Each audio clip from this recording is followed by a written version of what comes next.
محبت اور عشق میں فرق۔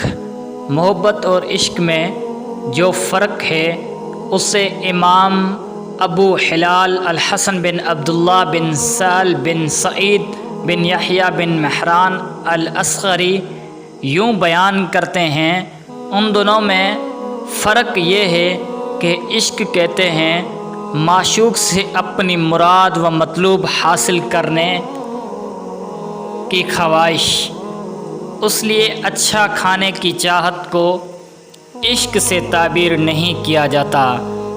اس طرح عشق اس خواہش کو بھی کہا جاتا ہے جو حد سے بڑھ جائے، اور عاشق اگر اسے پورا نہ کر سکے تو وہ خواہش اسے مار ڈالتی ہے۔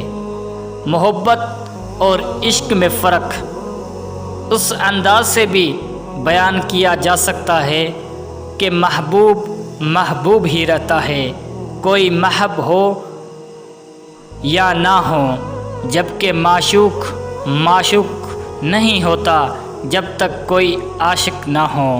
محبت کا تعلق اور نسبت رب، رسول کی اور ہر ایک کی طرف کی جا سکتی ہے، جبکہ عشق کا تعلق صرف معشوق سے ہوتا ہے۔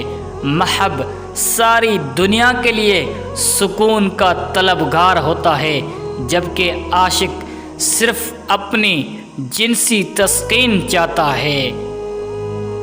میں محبت کس سے کروں؟ الشیخ عظیم حاصل پوری لکھتے ہیں، معلوم ہوا کہ عشق ایک مذموم فعل ہے، جبکہ محبت ایک پسندیدہ فعل ہے۔